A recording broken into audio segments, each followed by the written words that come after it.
For me, Black History Month is a celebration of what Black people have achieved over the years and across the world. People of color have contributed culture and music and everything else and knowledge to the development of this borough. When I arrived in Kingston in the late 80s, everybody said there were no Black people living or work here. And I was kindly reminded to look up Caesar Picton's history. When I found it in the Kingston Museum, it just blew my mind. Here was a young man who had lived here since the 1800s. He was brought here as a 6-year-old from Senegal as a friend of a rich person in Kingston. He was brought up in the house. He grew up as a butler, and when they started to die, they left him some money, and he invested that money in a coal mine. And this building behind me was where he ran his coal mining business and became very rich and was really regarded as a gentleman. He put a lie to the fact that they said Black people weren't working or living in Kingston, because he was really proof that we have been here since time. Nestlin Watson-Drury was the first Black woman to be appointed chairperson of the newly formed Primary Care Trust. She was very influential in changing the way care was managed in Kingston. A lot of young women of color looked up to her as a role model, and she really achieved a lot of influence in the borough. Today is very exciting that we have Ian Thomas, CBE, as the first Black chief executive of the Royal Borough of Kingston. He is responsible for most of the strategic policy development in the borough. People can say that if he can be chief executive, then everything is possible. And we can always say to young people that if you put your mind to everything that you want to achieve, you can get there. We celebrate Black History Month as a result of what Black people are contributing to the town, and really is evidence of how we've contributed to the progressive development of this place.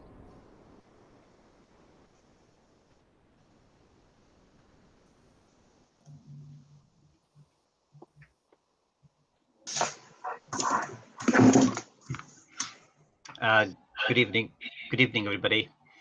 Welcome to this second session of the Let's Talk About Race Equality. Tonight we're going to talk about education and employment in this session today. So just briefly, let me just introduce myself. I'm the chair of Kingston Race and Equalities Council, trustee board member. In addition to that, I'm a volunteer on a number of other voluntary organizations within the borough, part of the independent advisory group to the police, been an ex-chair of the Kingston Mosque, and also I like to promote natural health remedies and therapies. Madam Mayor. Thank you. Good evening. My name is Margaret Thompson. I'm the current mayor of Kingston in my second year of mayoralty.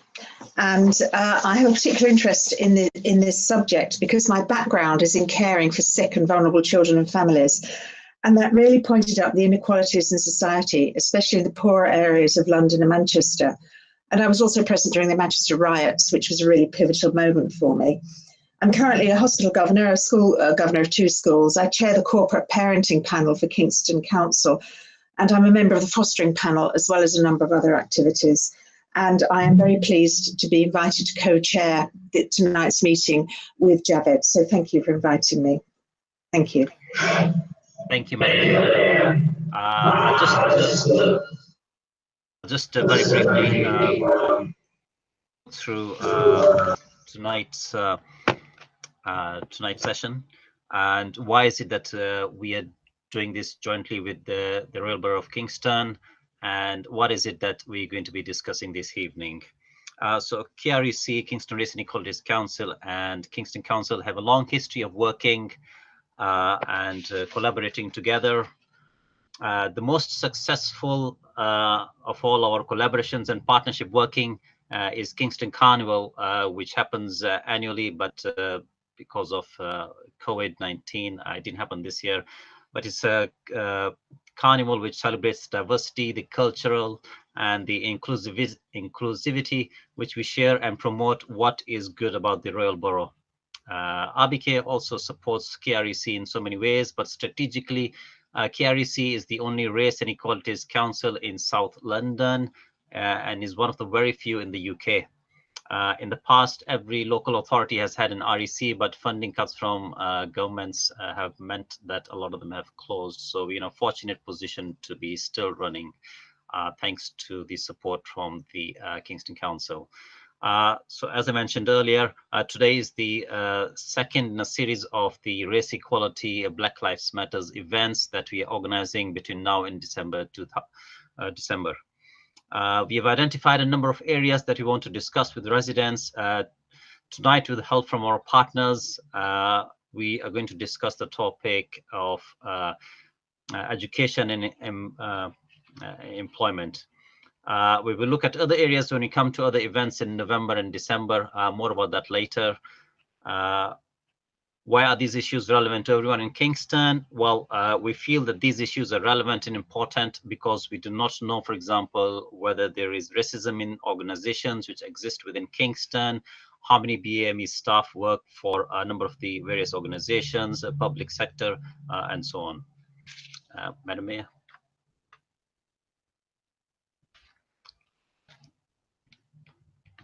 You're on mute. Madam Mayor, you're on mute. Thank you. I'm sorry. I just wanted to talk very briefly about the Black Lives Matter flag raising. We, as far as we know, were the only council in the country to raise a Black Lives Matter flag. I was asked to raise it, and I was happy to agree. It is, in fact, the Mayor's decision which flags are raised over the Guildhall. And I thought about it quite hard, but I was very happy to raise it. And I think that the photographs that were taken of myself, John Azar and Caroline Kerr, who is the current leader of the council, I think those photographs, which were then put on social media, were a very powerful and statement of our unity and our thoughts. And in fact, it was at the Black Lives Matter raising ceremony that I discussed with John the possibility of holding some kind of event that we could discuss all this, in which we could discuss all the issues and all the things that bubble along under the surface but aren't generally brought out into the open. And this is part of the fruits of that. So again, that's why I'm very happy indeed to be here. The Black Lives Matter motion that we brought to the council was really controversial. It was voted through because the majority voted for it. The reason it was controversial is because of the politics of this movement, which do not chime with everybody. And in fact, many of us do not agree with the politics of it, but we do agree with the underlying principle and the ethos of equality, and that Black lives do matter, because there is a special meaning to that that doesn't appertain to white lives matter or all lives matter. There is a particular strength of feeling around Black Lives Matter. Now, but that is to say that the council doesn't, and the administration does not agree with all the politics and all the other things that follow from it. So I think the most important thing that I can do as a white person is to not make any assumptions about what people of a different ethnicity to me actually want, need, or think. It's really easy for well-meaning people to speak for others when they don't really know what people need. So it is really important that one of the most important things we do is to listen. And the thinking behind raising the flag and bringing forward the motion was in fact to ensure that we can listen. So thank you.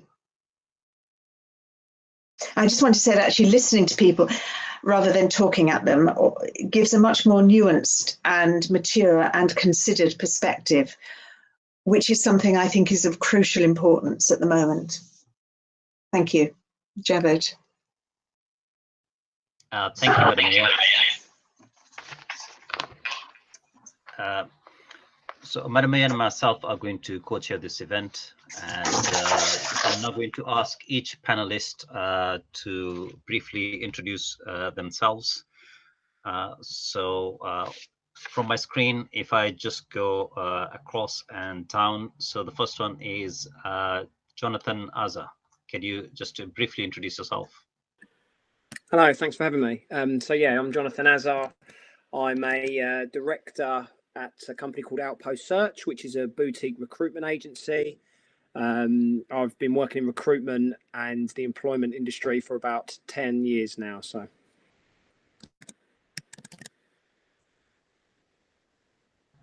Thank you, Jonathan Azar. Just next person is Owen Reed. If you could just introduce yourself, please. Thank you. Good evening. My name is Owen Reed. I'm a senior assistant head teacher at Tolworth Girls' School, and my other hat is as a senior lecturer at Roehampton University in the Faculty of Education. Thank you. Thank you, Mr. Reed. Rachel Lukwago, if you could just introduce yourself, please. Thank you. My name is Rachel Lukwago, and I am a team manager with one of the adult social care teams in Kingston, but I'm also a co-chair for the BEM Plus staff networks in Kingston. Thank you. Thank you, Rachel. I'll now ask Catherine Cashier to introduce herself, please. Hello, good evening, everyone. I'm the School Improvement Advisor for Black, Asian, Minority Ethnic Achievement in Achieving for Children, so support lots of different schools across the borough in that. That's half a job, the other half is supporting disadvantage. My background is working in Inner London, both as a teacher, as head of Ethnic Minority Achievement, and then as a community worker with the Somali community for 8 years, while I was also studying my PhD, which looked at Somali young people negotiating support in secondary school. Thank you, Catherine. When we advertised this session, we asked the residents and anybody within Kingston upon Thames to submit questions for the panel. The questions which were submitted have now will now be discussed by the panel, and we'll go through them one by one. So the first topic that we'll cover tonight will be education, and then we'll move on to employment after that. So the first question that I have for the education topic is, how does Achieving for Children focus on race and equality, both as an organization and in the services that they provide? Catherine, if I could ask you to start off the ball rolling with answering that question, since you're working for AFC, please. Certainly. So two different things, really. As a fairly new staff member, I would say that I've seen a swell of responses within the staff group, a group meeting together to look at equality and diversity, staff from Black, Asian, minority ethnic backgrounds.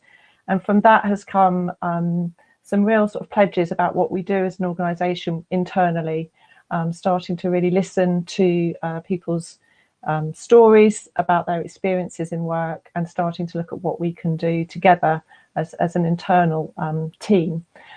Secondly, I think from a school improvement perspective, we have focused on Black, Asian, minority ethnic achievement, I think, in every team meeting since the summer. This is a new evolving part of my role, having moved from 2 days to 3 days this year, and looking intently at all sorts of issues, looking at how we as a team can train and be trained to talk about race with schools, looking at how we can make sure that when we visit schools, we ask them specific questions about Black achievement as well as Black, Asian, minority ethnic achievement. So yeah, I sort of feel there's a big move to really address this as an organisation, which is incredibly encouraging for me, having worked, as I said, in inner London boroughs for a long time, where you can often feel that there's not much that's changing. That I think it's a very positive point at the moment that conversations are starting, and people are at different points along the way. And the important thing with my job is to work with people where they are and move them on and challenge and support at the same time, I would say. Thank you, Catherine. If I could ask Rachel, if you could answer the same question from the Abhi's perspective. Well, I would. Thank you, Javed.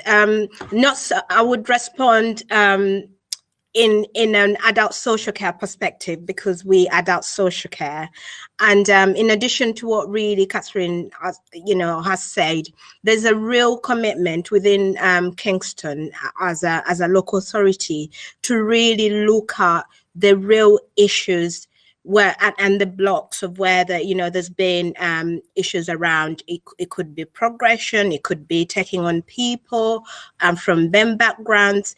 There has been a real drive to really start those conversations from adult social care. Our chief exec, it's not that others haven't been, but has a really, there's been quite significant reassurance, and from the members as well, that it's important that equality and diversity is at the forefront. And as you know, Kingston, at the very beginning, I think Councillor Margaret might be able to clarify at some point, there was a commitment from the council to really drive through diversity and equality. And within the council itself, I am the BEM, I'm a co-chair of the BEM, and we're making, significant progress in terms of the recruitment to look at, why there's, who is moving forward, who is progressing, who is not progressing, and what are the issues. So there is, our HR has started, working with us and the members, the BEM plus A members, to look at, programs where they can support people to develop, things like reverse mentoring, things like panels that have got, diverse panels at interviews. These are things that at the very initial stages that HR is exploring. But the most important of all is that there's a real commitment from the council to support people. We are really encouraging allies. This is something that hasn't been talked about in a lot, of places. We have a commitment. We've actually, ourselves as members and chairs, we are committing to get people, to work with people, because we can't sort this. You can't sort this on your own. You need to work together. So we are encouraging people to look at their individual practices, individual values and principles, and then see what changes they can make along the way. We've also got a STAR approach as a local authority, and that is really looking at, a complete cultural change within how we do, what we do, how we think, and it's really, really positive. Okay, I can, vouch for that. Thank you. Thank you. Did you want me to comment? You asked me to comment on what you said. Yes, thank you. Is that okay, Javed? Thank you. Yes, sure. Part of the motion that we brought to council did actually say that we would work with minority groups to listen to their concerns, and that we would work with Black and minority ethnic staff across the council in equality issues to drive forward the equality.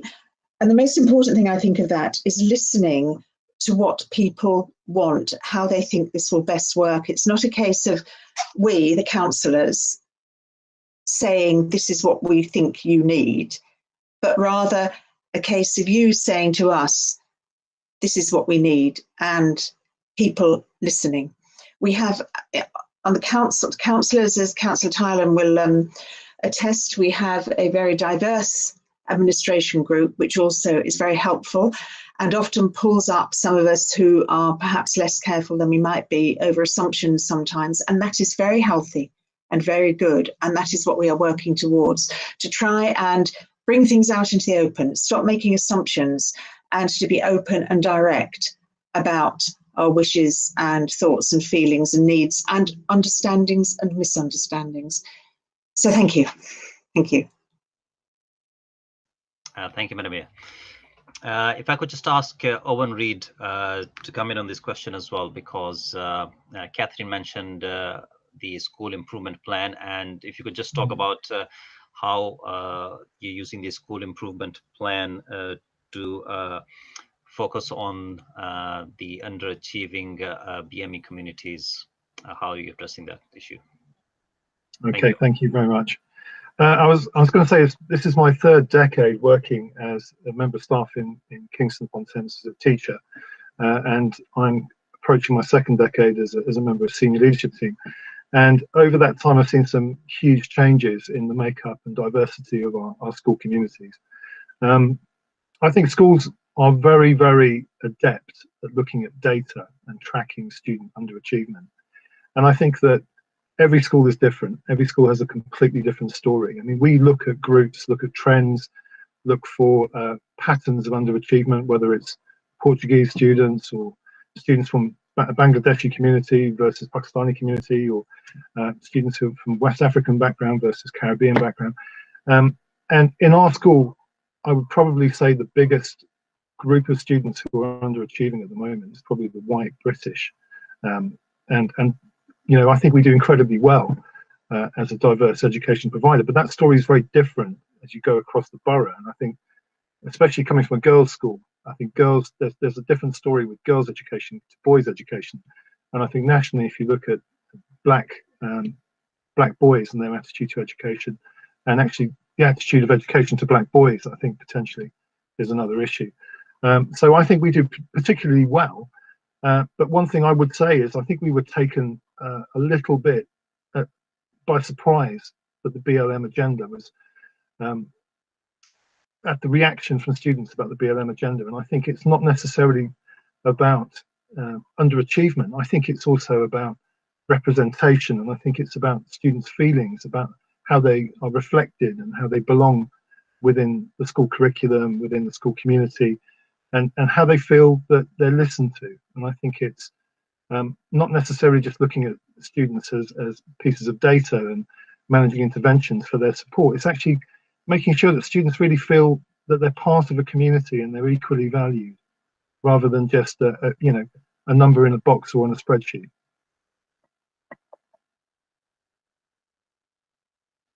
Thank you, Owen. If I could just quickly ask Catherine to come in about the trends across the borough. Thank you, Owen. I think that's so important because I think the two go together. So I think, you know, where we work really hard on making sure that every pupil from whatever background feels centrally valued and important and represented and listened to in our schools, then that really helps towards their progress and attainment. And I completely agree with you about the data. It can help us to inform what we're doing, but we also need to really look at individuals as well, don't we? And I think particularly with the numbers of black, excuse me, black pupils and particularly black Caribbean pupils in the borough, it's really important to look at individual stories because the percentages sound small, but actually those are each individual lives that we want people to do as well as they can. Just looking at the trends, actually, what's quite concerning across the borough is that although progress has actually gone up a bit for both black and black boys and girls over the last 3 years, that attainment hasn't, and it's actually gone down. And particularly for 5+ English and maths, it's pretty low. So looking at the sort of life chances that means for those pupils where they're coming out of secondary school without such good grades as other pupils, I think is really important. And if you trace back to what's happening in early years, actually it does seem that, and this is backed up by research, that black children come in doing quite well, and then the levels start to go down. And I think that has to mean that we look at what we're doing across the board in our schools. And I totally agree with you that we have schools like yours who are really doing it well and really focusing on what they're doing for all pupils. And we need to make sure that we're learning from each other and really reflecting, like Margaret said, on our own practice and our self-reflexivity and challenging those assumptions. So there's a bit of good news, but there's also a lot of work, I think, that we can be doing. Can I add something from my own experience, if that's yes, all right, please. just on that? Obviously, I haven't been in education for what 10, 11 years maybe, but when I was so I'm mixed race, dual heritage, and when I was younger, growing up in Surrey in a school in Cheam, Sutton, obviously a white predominantly area, even there's small nuances that you'd think, look, from a school perspective is great school, but stuff even that was just baked into the identity, like uniform and hairstyle for boys, was it had to be short cropped hair. And I suppose being a sort of 13, 14-year-old dual heritage individual, I was really trying to find my identity and grew my hair longer than it is now, afro, plaited, things like that. And I was actually excluded from school based on not conforming to school dress codes. So I think it's less about even the attainment levels of actually what you're teaching children in class, but it's sometimes, do you know what I mean? Those are things that are more subtle about putting people down and making people feel sort of undervalued within education that you just don't necessarily think about. But that's just from my experience firsthand anyway. So thank you very much, Jonathan, for your first-hand experience. I'm sure the educationalists will take that on board. Can I just come back on that really quickly, just because Jonathan says that's just his experience, but actually he's so right. I mean, mixed heritage pupils are the second group that I'm really concerned about.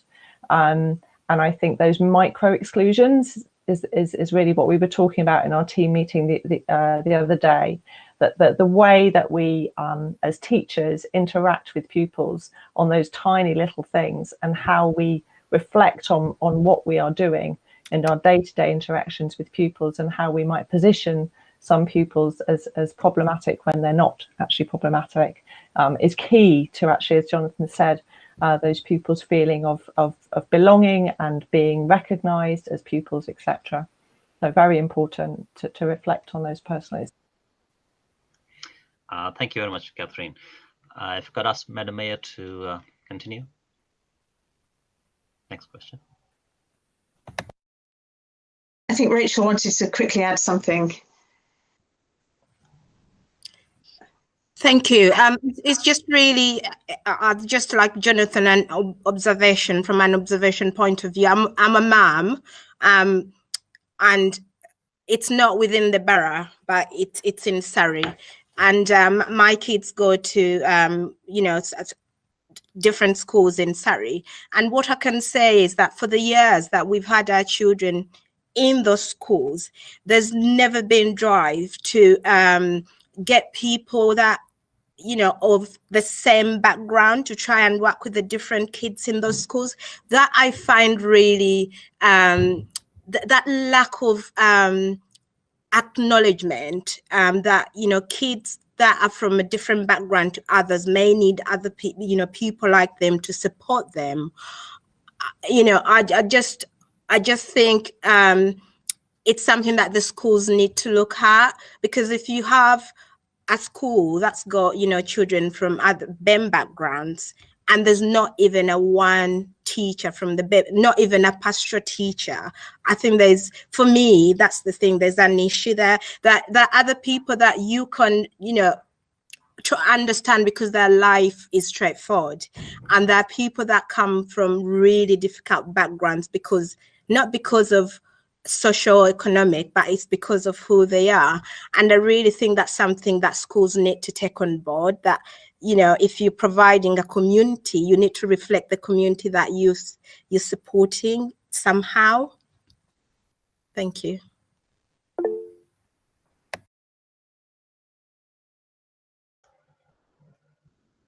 Madam Mayor. Thank you. Yes, the next question is, what does Achieving for Children do to ensure equal access to services such as educational psychology and emotional health for children and families from Black and minority ethnic backgrounds, please? So, Catherine, would you like to comment first, please?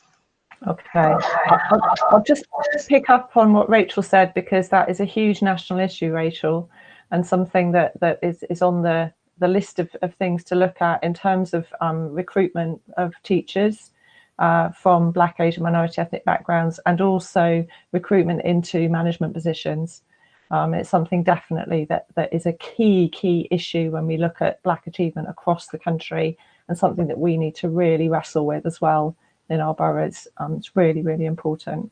So in terms of equal access, yes, this is a really big issue for talking to our educational psychologists at the moment. They've got an amazing action plan in responding to diversity that I'm discussing with them in terms of actually training schools as well in their identification of need.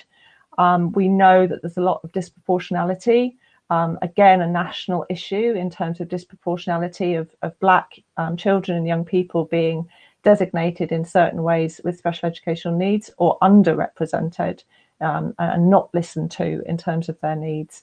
So really looking at training schools in how they are assessing need before it gets to a point where they refer to educational psychologists is really important.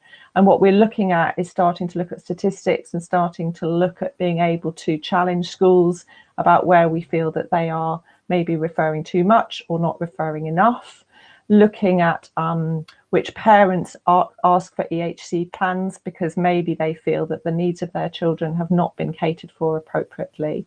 There's a lot of really important research on this, particularly from David Gilbourne and his colleagues, looking at Black middle-class parents and how they are positioned in negative ways as either too demanding or not engaged enough when it comes to special educational needs. And actually the problem is not them, it's us, and how we are addressing that. So again, lots of room for improvement in terms of how we manage that and how we engage with schools.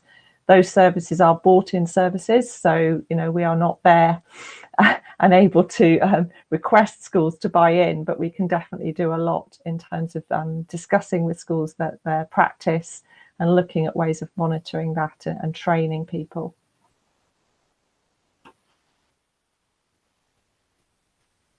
Thank you. Owen, would you like to comment, please? Thank you. I think from a school point of view, it's incredibly difficult, and to first of all find good quality teachers at the moment. I mean, we've gone through a period of massive shortages in recruitment, missing targets year upon year to get high quality teachers into the system. Also, we're an older profession. I mean, myself, I'm about 5 years away from retirement at the earliest point. So, it is very, very difficult to get people in, especially in certain subjects. So I think for us, we're very keen to get the best teacher, but I think if we were to sort of hold out and try and be very fussy about the ethnicity and the background of those teachers, I think we'd be in a really even more difficult position, because actually I think we are quite diverse as a school. I think we've got a reasonably reflective staffing body that reflects our community. However, I don't think we can be fussy, because actually if I've got a maths candidate for an interview, and I might be advertising for a job for quite some time, and if I have one candidate, I'm actually very lucky to have that one candidate. So I can't really pick and choose as to whether they're of one ethnicity or another. And another issue we've had in the past is actually trying to get key staff to work with key groups of students, and actually we found that very difficult.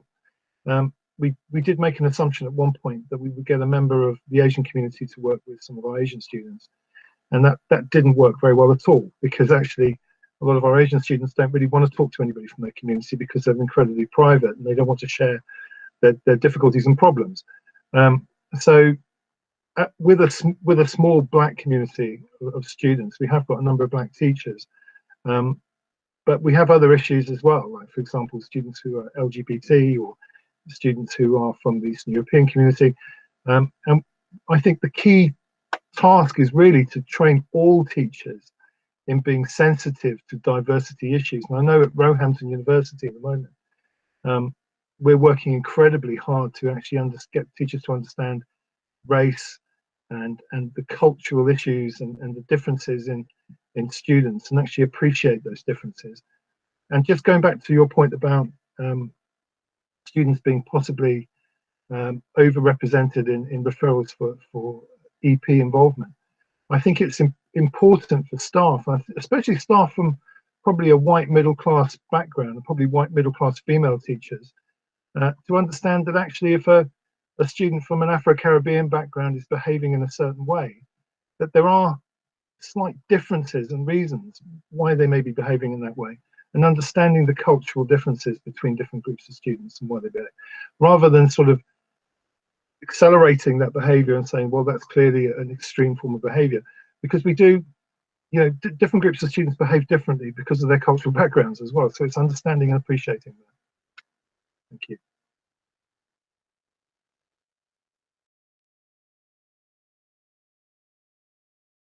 Rachel, would you like to comment on this? Is about educational psychology and emotional health for children of different ethnicities.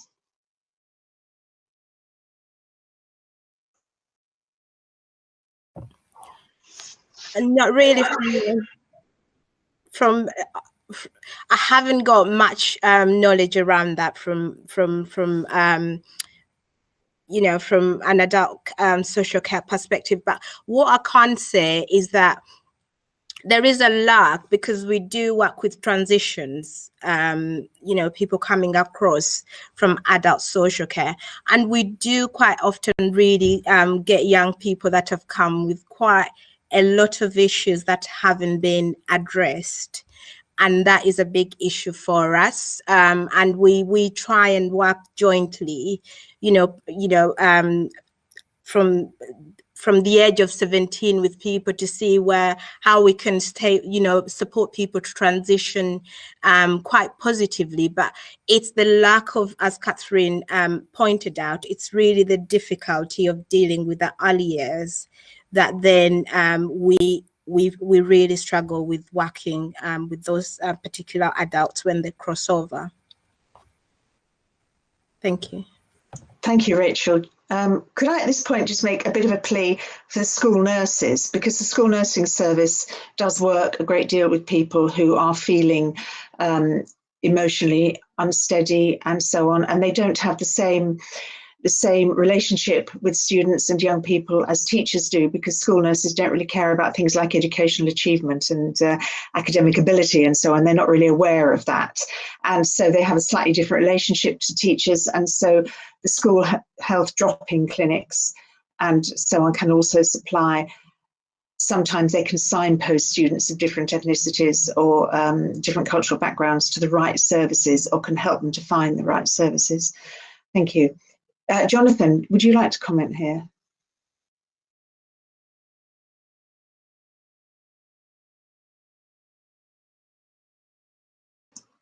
Jonathan, did you hear me? Sorry, I had a bit of a technical issue there. Could you repeat that? Sorry, my microphone. Would you just like to comment on the question, which was about what does Achieving for Children do to ensure equal access to services such as educational, psychology and emotional health for children and families with different backgrounds, please? To be honest, I haven't got massive experience in this either, but I think from a recruitment perspective, I think there's a real lack of sort of entry level stuff. I think that's where it all begins, is entry level. I think in terms of grad schemes, apprenticeships, companies need to really look at, do you know what I mean, how they can get, because you've got it from a top down perspective. If you look at all the leaders of business, I don't think they don't represent BAME, a reflection of society. So I think it all starts at the bottom. If you can get people in the bottom of the funnel in terms of grad schemes, apprenticeships, entry level roles, and then you can build people up and develop the skills up from there to get up to higher levels, because it's just not there at the moment. Thank you very much. Does anybody else want to say anything before we move on to the next question? I think just to repeat what Owen said is so important, that we always ask why a pupil or a child is behaving in a certain way or has certain problems. And I think, Margaret, what you said at the beginning about always challenging our assumptions. You know, when I worked with the Somali community with children who were very vulnerable, the number of times we had children who were on the verge of exclusion when actually they needed a lot of emotional support, and they definitely didn't need exclusion. And I think as practitioners, we just have to question ourselves and question our assumptions and our judgment all the time to make sure we are supporting young people and not criticizing them, you know. So I think always asking the question why is really important. Thank you, Catherine. Javid, back to you. Thank you, Madam Mayor. The third question on our list is regarding education. Is when KREC did the race equality scorecard a few years ago, there was noticeable underachievement by African Caribbean students in the education and school systems. What have educationalists done to improve this? How has this changed? Now, I know that Owen has already touched on this in answering one of the other questions. Catherine has as well a little bit. So I just wanted to open it up to the panelists to see if they have anything further to add to what has already been said.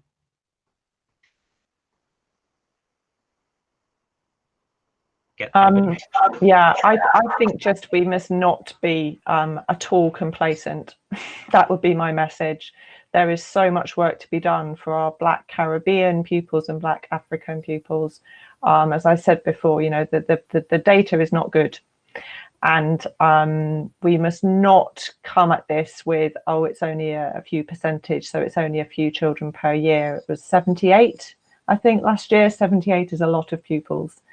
So I think there's a lot of work to be done, and I want to understand why, if progress is going up, that attainment is not. There's a big problem there. And I think, as I said before, this is not looking at secondary schools. This is looking at how pupils come in, what level they come in from primary school. Why are we seeing a drop very soon after early years in terms of those percentages? So lots of questions to ask and lots of groundwork to be done. Just simple things like I've just written a diversity self-evaluation for schools where they look at every single aspect of their practice, not all at once, but, you know, start to look at, okay, are there areas that we are doing well at? Are there areas that we need to do better at? And I think engaging with parents is key. I'm just about to start running a research group, action research project on working with parents. And that is an absolutely key area which we must not ignore. You know, making sure that our parents feel listened to, they feel part of our school, they feel they can come and talk to us straight away, that they are not going to have assumptions put on them about their parenting, their attitude, etc. You know, there's so much more we can be doing, basically. And I think in some ways with few numbers, we have less excuses. That's how I feel about it, really. Thank you, Catherine. Rachel, I think you wanted to say something. Yeah, thank you. It's really to add on, and it's purely my experience as a parent. I know Owen mentioned that you know, and I think across all sectors, sometimes we haven't got you know, the flexibility, or we haven't got the choice to go to choose to have the alternative. But I can't emphasize enough how important it is that, you know, the teachers that are in schools do understand the people that they're serving and the community and the children, and the engagement between teachers and parents is really crucial here. Because, you know, there are things I've observed in schools, and there's really very basic and sometimes a lack of understanding of where certain things are coming from. And for me, that's no, you know, it's not an excuse. You know, you could, if you can't get a workforce that's reflective, then try and get the ones that you have to understand, you know, people's background, people's history, because until you do understand, you know, we have the same problems as well within adult social care, that we don't always understand the communities that we serve. But the commitment is that we're going out and, you know, to reach out to people to understand why things happen in a certain way in their communities. And then that's the only way you would be able to support. So that, I think that really impacts on, you know, getting back to the point of children and achieving. If you have a child that hasn't got a parent that's really very engaged and in, you know, in terms of, you know, making sure that that child is well supported. And then you turn up in a school that doesn't understand that child either. This is where we start to see problems that, you know, culturally, you know, children struggle because, you know, the way I was brought up and the system are completely different.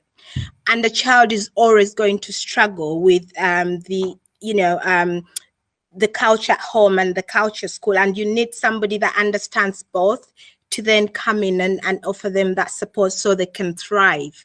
Otherwise, they won't. So, yeah, thank you. Thank you, Rachel, for adding that. I'll just quickly come to Owen. Owen, he needs, if you wanted to add something, and then if you could just be brief, and then we'll move on to the next question. Thanks. Okay, thank you. I just think Rachel's point is very, very apt. I think it's really important that teachers really know their students. And I think we do make assumptions sometimes about Black students. And we say, well, you know, their behavior is, you know, it's not acceptable, blah, blah, blah. But actually, it's really understanding and knowing those students. And actually, we work with families from a range of different backgrounds. And, you know, I think within our school, we you know, our Black community is West African, potentially very high achieving, or I've got a parent in the sixth form who says, I'm a Caribbean mum, I'm not taking any nonsense, my daughter's going to do really well, I've got very high standards and expectations. But actually it's really knowing the students and really understanding where they come from. I mean, I've got students of lots of different backgrounds, and some of them are, you know, that there's Dickensian levels of poverty in their homes, and they've got real, I mean, this is Kingston as well, this is one of the leafiest, loveliest boroughs in London, and there are real issues of deprivation. And actually, if we understand and know our students and kind of can actually try and mitigate some of those difficulties and support them, and actually make allowances for that in some cases. I mean, going back to John's point there about hair and whatever, we have a pretty zero tolerance on you know, students coming with long hair or whatever. That's not a cultural thing. That's the school. You know, a school has to run in a. It's very difficult to make very fine, detailed judgments on everything. But when it comes to those big issues about exclusion or support, I think it's really important that we actually understand and know the individual circumstances of our students. Thank you. Thank you, Owen. Madam Mayor, if you could just continue with the next question, please. Oh, well, thank you. I'd just like to point out my son got excluded because he dyed his very fair hair pink. The next topic is employment, and we've got 45 minutes left. We're halfway through now, so that's good timing. A number of Black and minority ethnic applicants complain about sending numerous applications for employment to numerous agencies without any response or success. What do you put this down to? Jonathan, this is your field, isn't it? Could you answer that, please, to start with? Yeah, I'll give it a go anyway. But I think it's like I was saying earlier. I think you've got to look at top down. So you've got to look at the leaders of these companies, and without boring people too much about like statistics. But if you look at the Parker report of 2020, which is basically a report on the ethnic diversity of UK boards, 37% of the FTSE 100 don't have any Black or ethnic directors at all. And out of the FTSE 250, only 5% of directors in entirety come from any sort of BMAE BAM background. So modern Britain isn't reflected in these businesses. It's not reflected in the labour market, and the stuff that leads to is it typically then becomes a cultural matching process. So I don't think people are necessarily thinking, oh, we want to exclude this type of person, but just naturally you've got a level of unconscious biasness. So you hire similar people like you. You hire, like this was me 5 years ago. So you hire people that look like you, that speak like you, that went to the same school as you. So I think you just naturally flow into those things without necessarily doing it, because I don't think people are, do you know what I mean, racism in this day and age. I don't think people are trying to necessarily exclude people, but you almost do it unconsciously, isn't it? You do it unconsciously and you don't, and then you hire white people, white male, so it's just a never-ending circle, really. So that's the problem. Thank you. Catherine, would you like to comment on this, please? Yeah, I was just thinking that that one of the suggestions for this is really to train companies, isn't it? And the fact that actually it will do them a lot of benefit to have a diverse workforce, and there's lots of stuff out there and lots of people out there really pushing that agenda. I think sometimes I'm not quite sure I would call it unconscious bias. I think it's bias. I'm not sure it's always unconscious. And I think we need to be really honest about challenging those sort of racist attitudes that we do have as institutions and as individuals within institutions. So I don't think we should be minimizing the reasons why that happens. I think we need to be very honest as a country about what's going on there. I think particularly as well about there's a recent report on Muslim young people and how they are getting to university, coming out with very good degrees and not getting into the labour market. And that is a lot of discrimination, racist discrimination. There's no other word for it really. So I think, as Jonathan said, we need to be attacking this at the highest level as well as the grassroots level to get anywhere on it.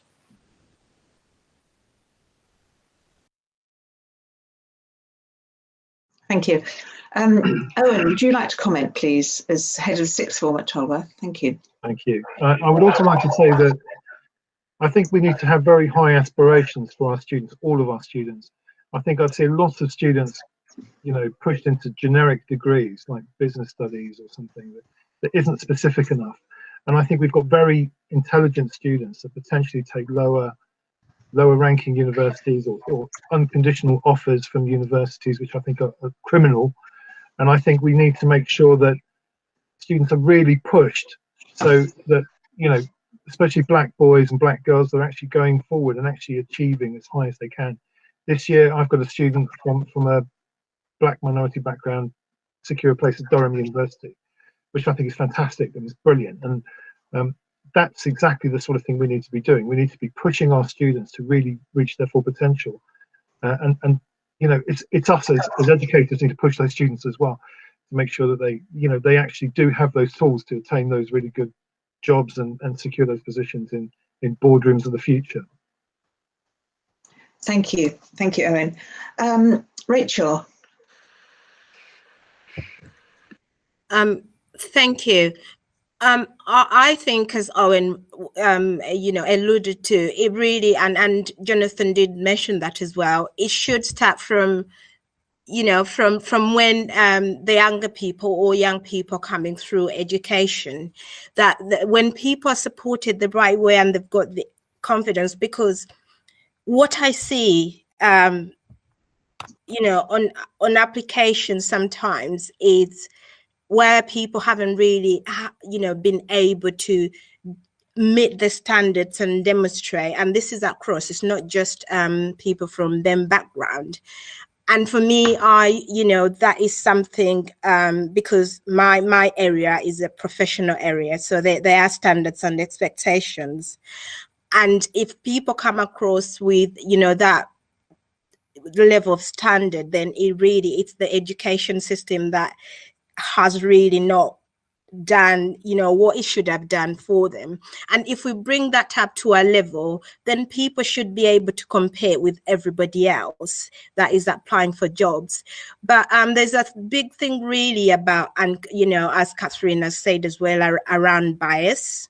Catherine, I really agree with you. I don't think people are unbiased. I think people are biased, but there's circumstances. You know, if you have an organization that's never supported people from them background, then it is a worry that, you know, how is this person going to manage in here? Because when you're employing people, it's not just about the competency around the job. It's how they fit in with everyone else within that organization. So that is something that organizations need to look at and make sure that, you know, their values, their principles, their policies support people from other backgrounds to be given, you know, that fair access and equal opportunity, just like everybody else. And again, it's to do with managers and people that do recruitment. It's you know, they need to be trained. People need to be trained to you know, to have that, you know, values and you know, I think it's values that, you know, when you value everybody, if you've got that equal opportunity approach, then you haven't got the fear of taking on people from that are different to you. So there are lots of things that employers need to do to just really give opportunities of other people to get through the door, because, you know, there's so many really competent people that don't get a chance to get through the door. And, you know, for so many other reasons, whether it's bias, whether it's your name, whether there's so many reasons that companies need to look at, or organizations or institutions that they need to look at. What we're doing at the moment, working with HR, and is really to get data, because as you know, Kingston is we're quite diverse, and, you know, we have made really good progress. But of course, it's a journey for everyone else. We've requested data on you know, employment in terms of, you know, people that, you know, in different you know, people at the top level, because you have people progress to a certain level and then it stops. So we need to look at that data and use it, but we also need to look at the data of, you know, people that apply for jobs and people that don't get through, and why, because then that gives us the opportunity to work with, you know, our partners like Kingston University to make sure that those issues, or work with the schools to make sure that you know, as people come through, they're really well supported to have, you know, equal chances with everyone else. Thank you.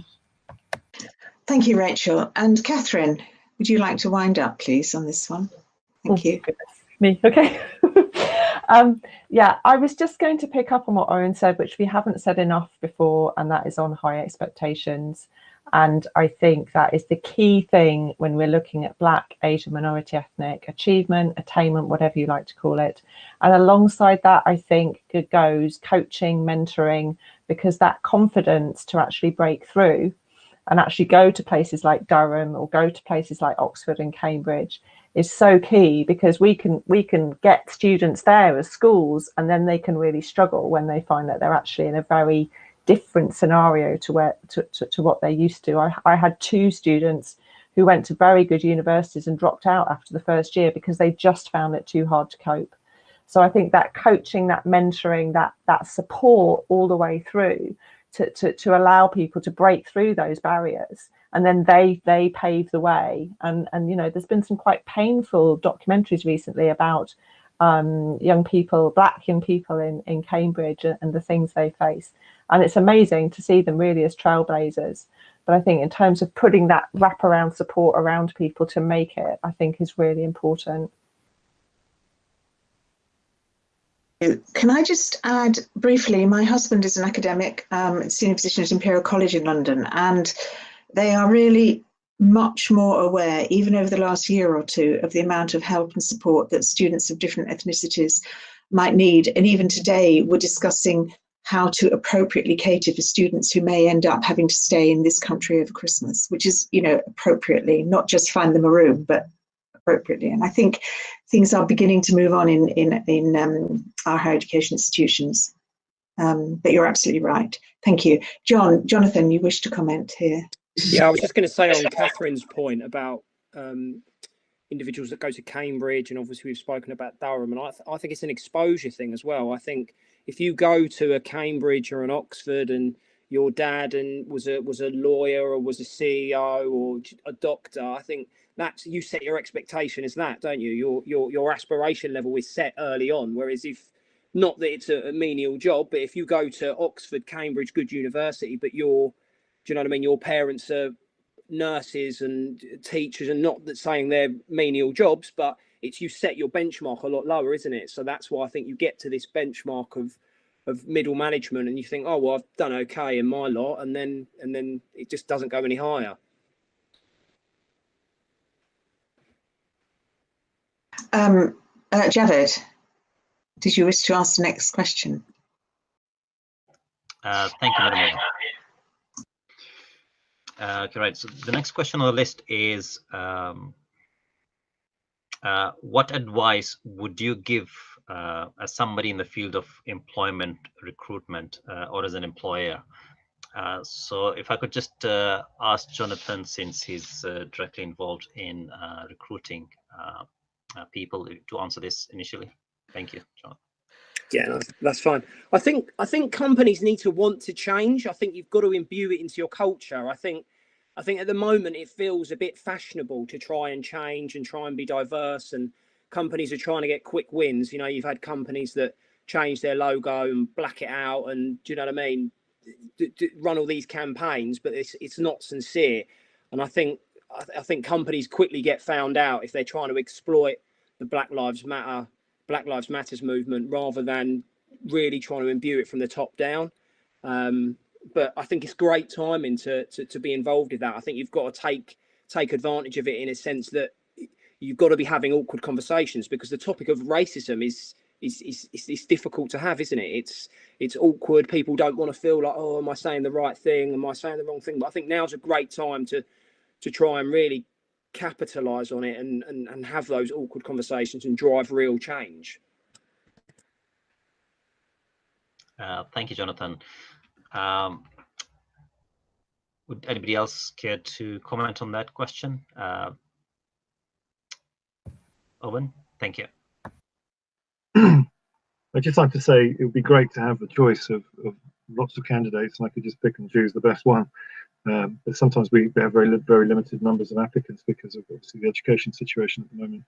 But what I would say is I think equality of opportunity should be there. I think that equality of outcomes is very difficult, and I think it would be almost patronizing to just employ somebody purely because of their race. They tick a box or something like that. And I think it's really important that we have the highest quality opportunities for all. And I think that employers need to know that there is, you know,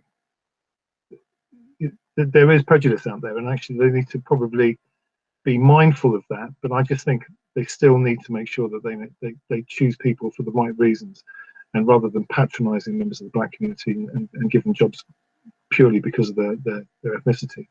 But I understand completely there is racism, but we need to change the perception and mindset of employers rather than, you know, just level, you know, tip the scales in favor of one particular ethnic group, because I think ultimately you would just end up with more resentment and upset from employees potentially. Thank you, Owen. Anybody else care to comment on this particular question? Rachel?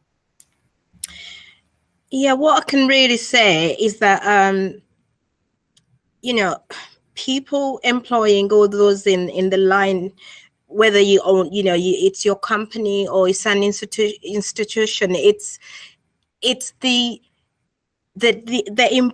important thing is to really have systems in place that create, as Owen was saying, equal opportunities regardless of where people are coming from. So there's so many things that people can tap into with the knowledge that they can to support you know, the recruitment process. You know, that has to change. The way people recruited has to change.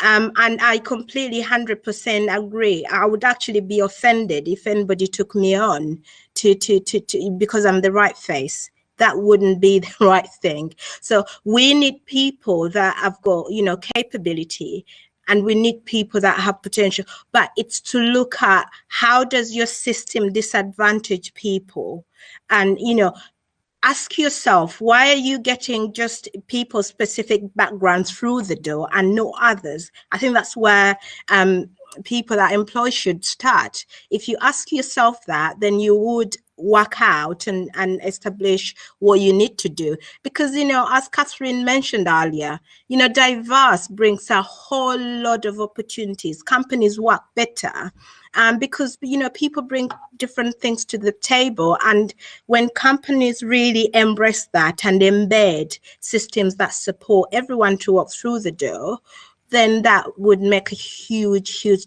difference. Thank you, Rachel, for that.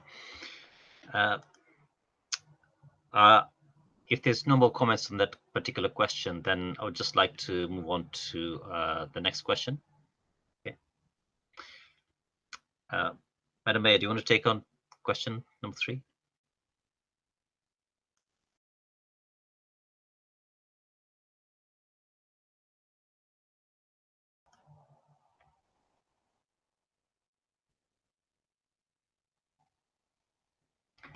Thank you.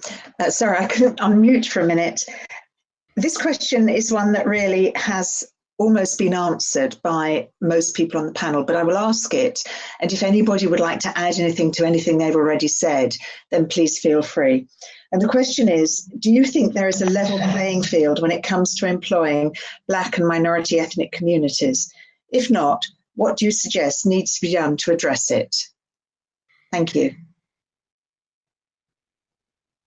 So does anybody wish to comment on that, or do you feel you've answered it adequately? Owen. I think we potentially need to look at the makeup of selection panels. I think that's the first thing I would say, and look for a wider range of opportunities to assess candidates rather than having, you know, somebody like me, you know, 49-year-old male white person.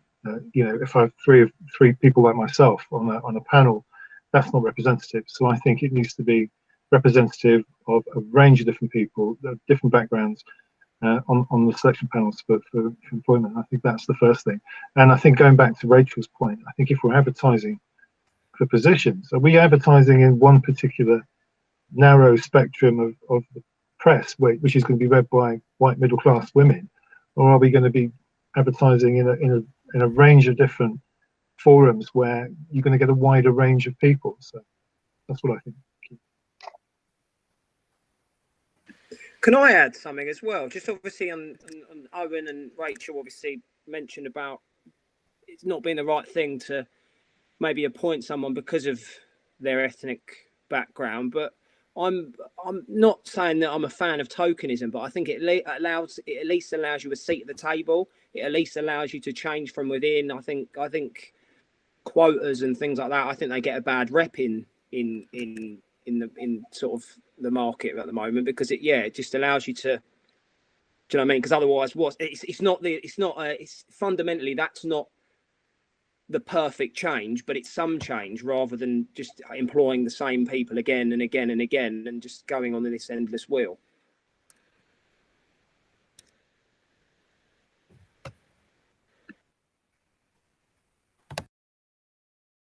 Thank you. I'm finding it a bit difficult to unmute. It keeps sliding out of the way. Thank you for that, Jonathan. Would you like to comment, Catherine, at all? Or do you feel we've said it? No, this is not my area of expertise. I think everyone said some good things there. Okay, thank you. Thank you. Rachel, do you want to add anything else?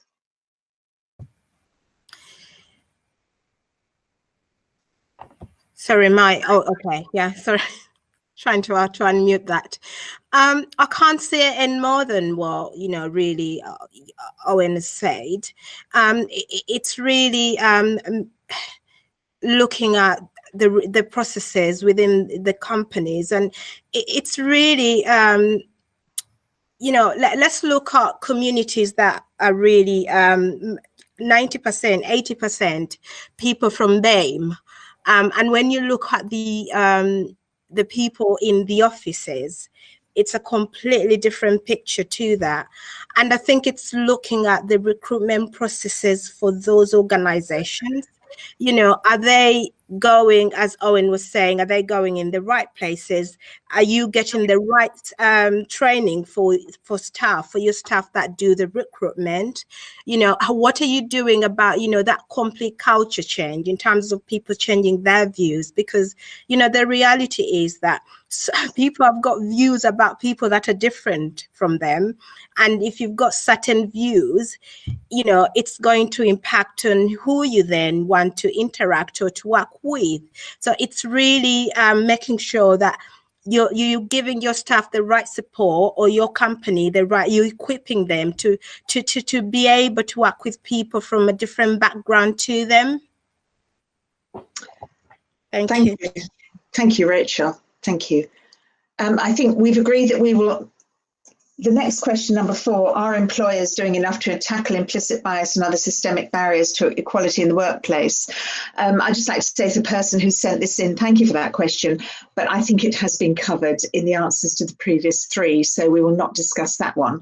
And Javed will now move on to one of the supplementary questions, the additional questions. Thank you, Javed. Thank you, Madam Mayor. So the next question that we have is, how can we ensure that BAME young people feel positive about themselves rather than the negative images portrayed in the media? Who and where are the positive role models that these young people need to look up to? Jonathan, being a young person, I'd ask you to answer that first. Thank you. Thanks for putting me in the young category. I think really, if I'm honest with you, I don't think there are that many good, or that many. They're not many. There's not that many BAME role models around, really. If you look at the majority of probably people that are doing particularly well from themselves, that come from any type of ethnic background, you find the most people are sportsmen or actors or anything like that. I think if you look at Barack Obama, obviously is a massive one because he's toiled and worked his way up there. But I think there needs to be more about championing ethnic and BAME role models, because I don't think there are a long list of role models. If you look at white role models, there's probably a list as long as you're on, but I don't think there are. I don't know if other people in this session would disagree, but yeah, as a young person, I don't think there are lots and lots of role models, to be honest. Thank you, Jonathan. Anybody else care to comment? Owen? Thank you. I think it's the responsibility for every school to try and raise the aspirations of all of its students. And in our school, we use our alumni. So we have ex-students coming back to talk to students about careers and advice. And we try and get a diverse group of students, ex-students, to come back and talk. I was inspecting a school in North London, and they had profiles of ex-students, and they were from a variety of different backgrounds. And it was a picture of this young man, you know, who's now working in the city as a financier. There's another one. So, you know, another picture of somebody who's working as a doctor and things like that. And they were from a variety of different backgrounds. And I think it's important that students can see that cosmopolitan tapestry of people who have done well. You know, and I think sometimes we talk about, you know, success, and I think sometimes we get fixated on media and millionaires and the Kardashians and people like that. What we're talking about is nurses and teachers, as Jonathan talked about before. I think that's success in some ways.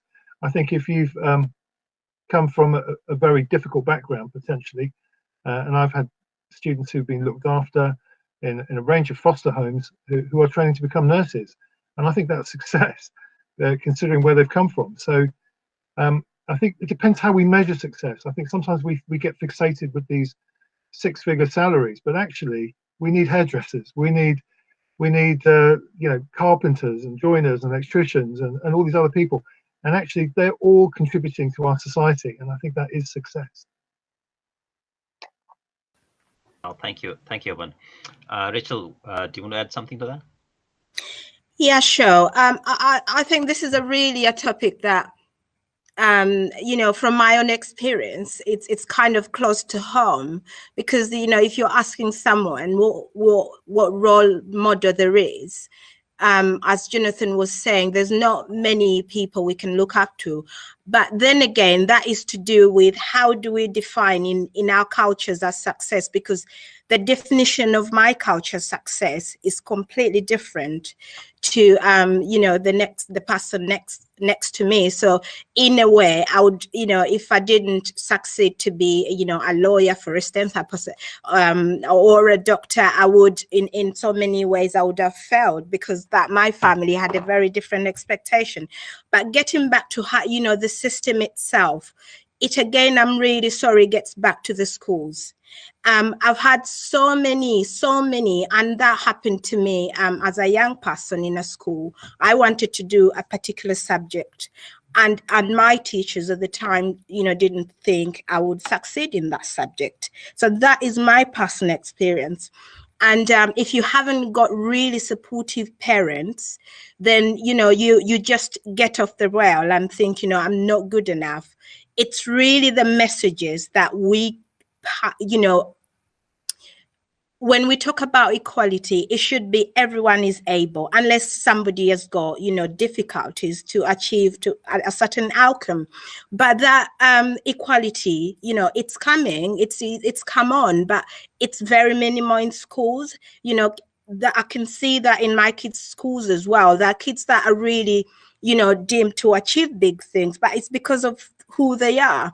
And then you get kids from a BAME background, when it comes to like the World Books Day, you know, for instance, my son was taken to a prison to have a conversation. Not that there's anything wrong with that, but he was taken to a prison on a World Books Day to listen to a conversation about people's history, you know, whatever, how they got to where they were. And then when I went to the school and had the conversation with them, you know, all other kids, the authors had come in, and those, you know, kids had been, you know, were listening to the authors and sharing. And I just think things like that really create diverse in terms of kids' achievements, because what are you trying to say? So the message has to be consistent and has to be fair and has to be, you know, across the world. Give everybody, start off with giving everybody the same opportunity, and then work out people's strengths, because we can't all be doctors. You know, some of us are really good, could be excellent hairdressers, and we can't make it through that way. And that's a success. But that in schools, I can't see that happen, that everybody has the opportunity. And as a parent, you know, just to finish off, as a parent, my children, when I talk to them, I can say you're as good as the next person, you know, as the person next to you. So don't let anybody ever put you down. You know, you can have different capabilities, but you can, you know, with support, you can achieve the same thing as the person that the school thinks is the best student in the school. So yeah, I think that, you know, there's a lot, as parents, communities, we need to work on ourselves. But schools have got a really huge a job to do. Thank you. Okay, that sounds thank you, Rachel. Sounds like a good point for me to come in on schools as well. And yeah, I completely agree with you, Rachel. I think what I've written down here first is curriculum, actually. So even before we start thinking about jobs, we need to think about how our curriculum is written and delivered, so that young people feel completely central to it, and they are not just studying a Eurocentric white curriculum. And that's a lot of work to do, but I think it's really important that our young people feel central in what we are learning, and therefore central in society and feel valued in society. And I think you're right. I think schools can do a lot, actually, to mitigate what's happening outside of the school walls in that respect. I think as well, something I've been learning recently is, Owen talked about getting people in, but to do that really early. So even in early years, young primary school, are we getting parents in to talk about what they're doing? Are we getting ex-students in, etc.? And we're making sure that is really diverse and really representative of a range of jobs, a range of experiences. And we're not just doing it at the last minute almost when they get to secondary school, you know, so that message is going right across. And I think the people are there, as you've all been saying. You know, we're not looking at role models who are rich footballers. We are looking at who are the role models around us and in our community. And if we need to cross borders a little bit to find some more, that's fine. But we don't need to look too far afield, you know, to really be showing that. Thank you, Catherine. Going by what Owen and Rachel have said, you know, I'm a bit torn because, you know, what do I measure? How do I measure my son's success? My sons have graduated from university, and one is just finished his A levels, and he's going to go to university next year, taking a gap year this year. You know, I think I'm guilty also in the sense that as a lot of the Asian community think is the way they measure success is if their children are doctors, scientists, engineers, and to a certain extent, I'm also, you know, guilty of that. And I think, you know, we need to change the mindset of the BME communities to say that, you know, it's okay for your child to be a hairdresser. It's okay for your child to leave school after doing just GCSEs, because it's possible that they might be good bricklayers, they might be good plumbers, and being entrepreneurial is also, you know, is also needs to be encouraged. Because it's not necessary that just leaving school with O levels just means that you are not going to be successful. Again, this is a mindset which, you know, I myself also needs to need to change really. So thank you for that valued contribution from everybody. We're going to be closing very soon because there's not a lot of time left. So according to my clock, we got about 9 minutes. If you got just about enough time, I think if you just want to spend maybe about 4 minutes, just very briefly talking about institutions and employers doing enough to tackle racism. But I think it just needs to be a 1-minute summary from everybody, really. So I start off with Jonathan, just a 1-minute summary on that.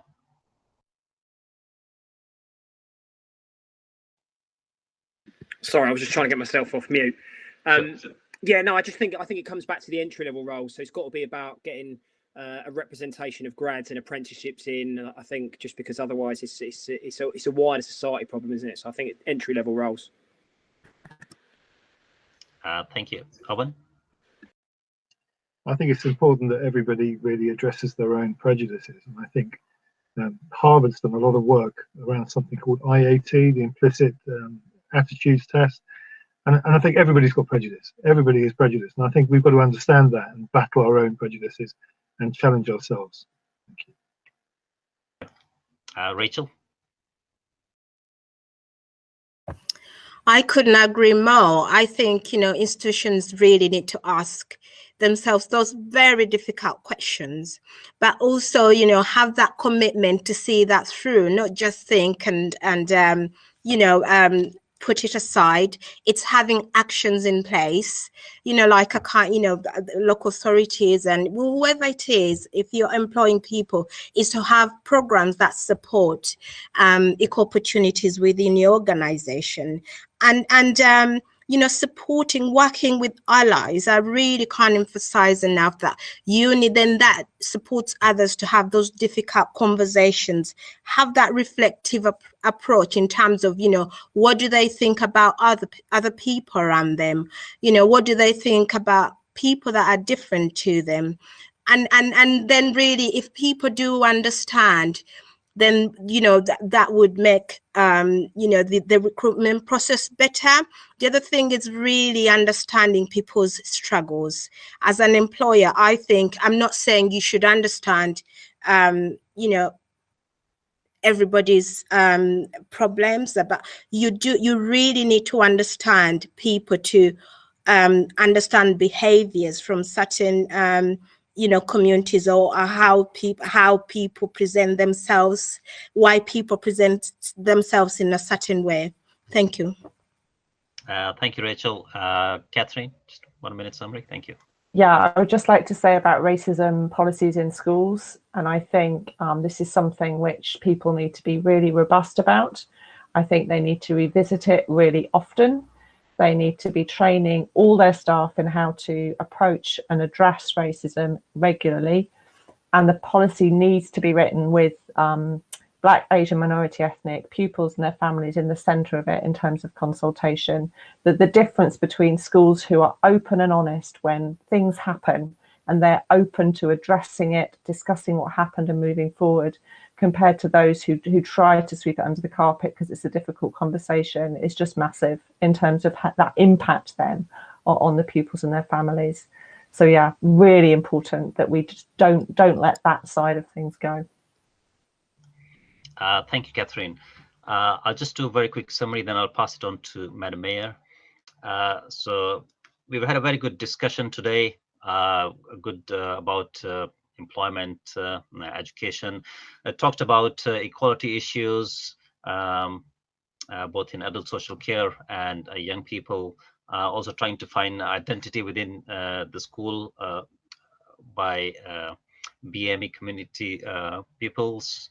Also, we talked about what we need to do to make Black Achievers more successful, and also talked a lot about the diversity in schools, diversity in employment, and our training organizations, challenging racist attitudes and individuals. It's given us a lot of food for thought, and I hope that everybody who's been listening to this discussion has benefited to some extent. This is obviously the start of the discussion on education and employment within the BME communities, but it's not the end of it. And I'm sure that these discussions will be happening all the time. We just need to learn lessons and need to make sure that we do reflect on what has been discussed. We just want to encourage people to share their views through the RBK and KREC social media channels. And just want to say that the next event will be happening in November, on the 19th of November. 2020 at 6:30. We'll be advertising very soon about that. And I just want to thank the panelists for attending tonight, and we had a very good discussion and contributing to the discussion in depth. Thank you, Madam Mayor. Thank you. Thank you again. To reiterate what Javed has said, thank you to everybody who took part. I think the biggest thing that's come over to me is the real importance of listening to each other and really trying to understand each other, not making assumptions about each other. So thank you for that. There are a lot of thanks to say. Thank you so much to John and the rest of CREC for organising this, and to Javed for his expert chairing. Thank you to the panellists, Owen from Tolworth Girls' School, Rachel from RBK, Catherine from Achieving for Children, and Jonathan, who is director of a recruitment agency. So thank you very much indeed. Big thank you to the RBK staff, Chris Treen, who has been managing the IT, Kate Leyland, Paula Tribe, and Gary Marson, who are the unseen heroes who work their magic behind the scenes to make all this happen so that we can all see and hear each other, and it can be it can be broadcast. And George Mann is also included on that. Thank you to RBK for the leader, Councillor Caroline Kerr, and the Equalities lead, Councillor Tim Cobbett, all of whom have given their support and blessing to this. And to CREC, Prabha, and to John. So is there anybody else I need to thank? Anybody I've missed out, Javed, that you can think of? No, Mayor, I think you've covered everybody. Okay, well, big thank you to everybody, and a very special thanks to all those people who are listening and watching. We really hope you too have enjoyed this and found it useful and fruitful, and we've all got lots to think about in the coming days. So thank you very much indeed.